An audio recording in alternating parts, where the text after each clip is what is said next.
Hello, and welcome to Quick Charge by Electrek. I'm Mikey G, and it's Wednesday, November 30th.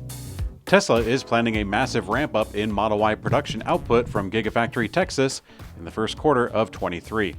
In the meantime, the situation is a bit more complex in the United States with a pending tax credit. A reliable source familiar with the matter told Electrek that Tesla is currently preparing for 75,000 Model Y vehicles to come out of Texas in the next quarter. That would put Tesla's production at over 5,000 units per week. This is generally Tesla's goal for volume production and where Tesla wants to be with the Model Y at Giga Texas before moving the focus to Cybertruck production. Additionally, sources familiar with the matter told Electrek that Tesla is dealing with some level of cancellations in the U.S.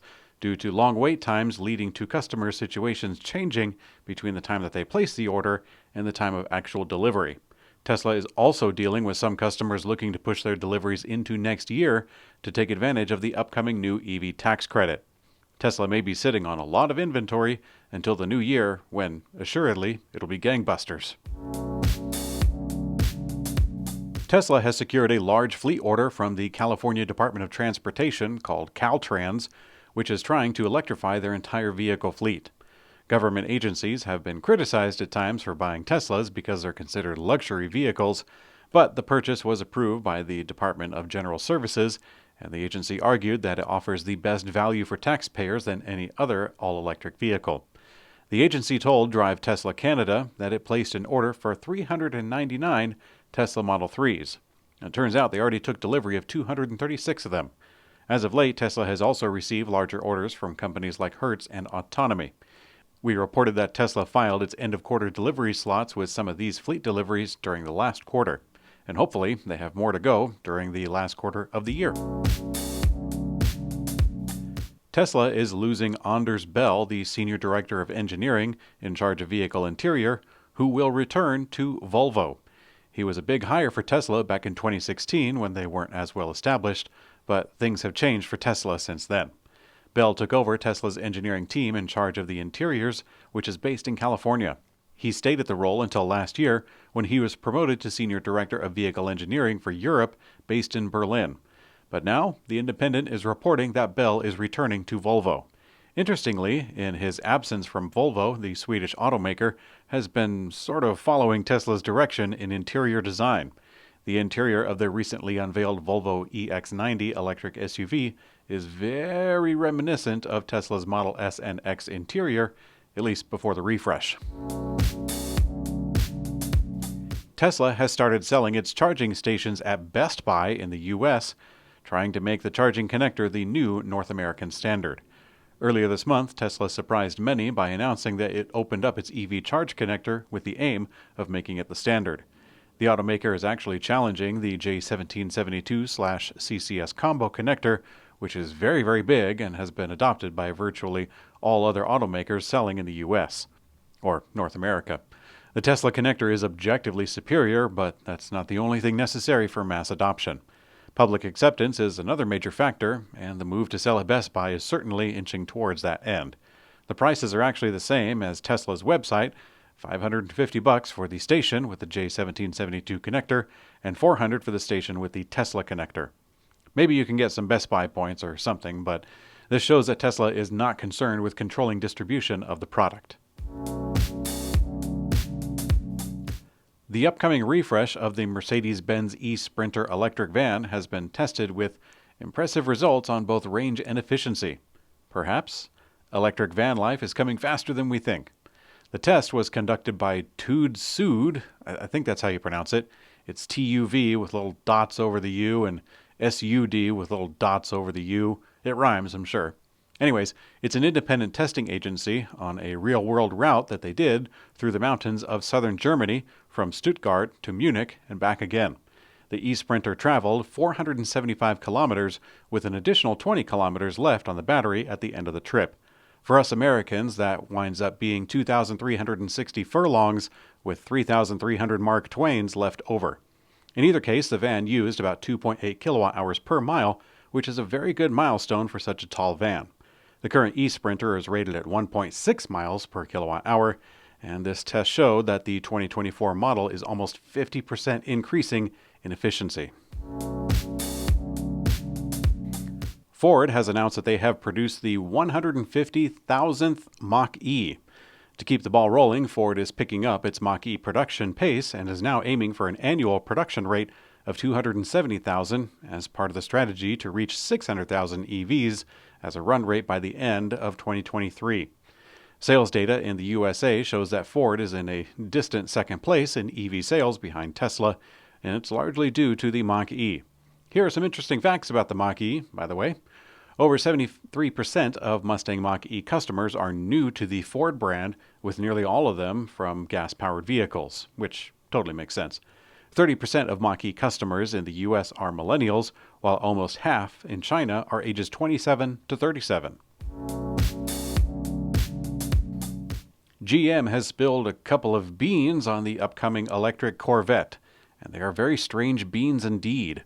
According to sources within the GM Tech Center, who spoke with Car and Driver, the first electric Corvette proposals are copies of nothing, and that very well could be the case for an electric sports car.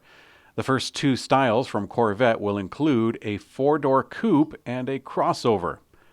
The report says, quote, "The aim is not to beat Taycan and Cayenne at their own game, but to create three American legends capable of breaking new ground by making the essence of Corvette scalable.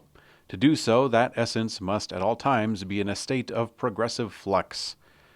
So, everybody listening, just go ahead and wait for opinion time, because I've got some words for GM's electric Corvette four-door and crossover. Just you wait. Just 6 years after what began as a solar vehicle competition among students, the company that is now called Lightyear has officially kicked off the start of production of their Lightyear Zero solar electric car. At the event, which Electrek did attend, Lightyear co-founder and CEO Lex Holzflut said, quote, "This start of production moment is both beginning and an end. The end of the chapter we started back in 2016, and it's the beginning of true solar mobility. It's an achievement in the automotive industry like never before. And while we may be the first, it's my sincere hope and belief that we won't be the last." Okay, it is opinion time. We didn't have to wait that long. Corvette looks like it's moving into its own brand instead of just a sports car that it has epitomized for so long. Like the Mustang badge, the Corvette is not without its controversies and history, by the way. The gas crisis Corvettes were sometimes called not Corvettes, and the Cadillac/Corvette cars more recently were also called not Corvettes.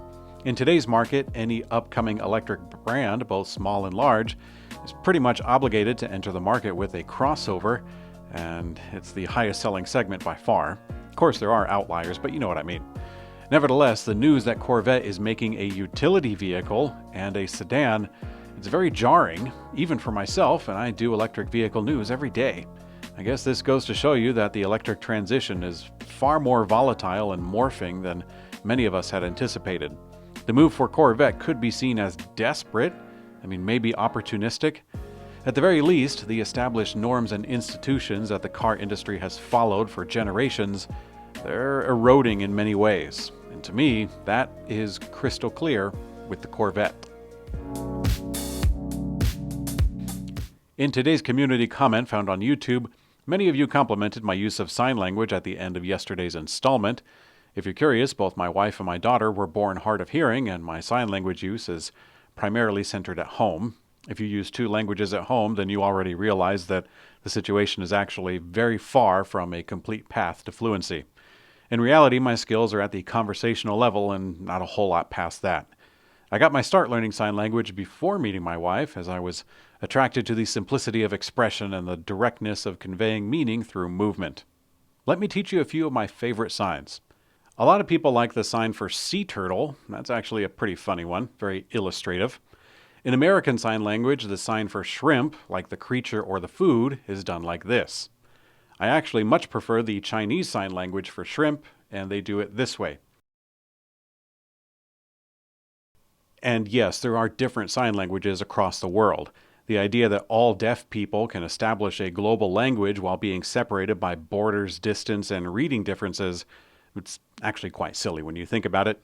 So, the last sign that I'd like to show you is one of my personal favorites that I learned a long time ago. You may remember the Old Testament story that Abraham went to sacrifice his son, and an angel came to stop him in the act. So, the sign for Abraham, for that fellow, is this. Pretty fun. If you want to learn more about sign language, there's actually a broad news recap show that's very much like Quick Charge, and it's done in sign language. It's called The Daily Moth. Definitely check that out when you have the chance.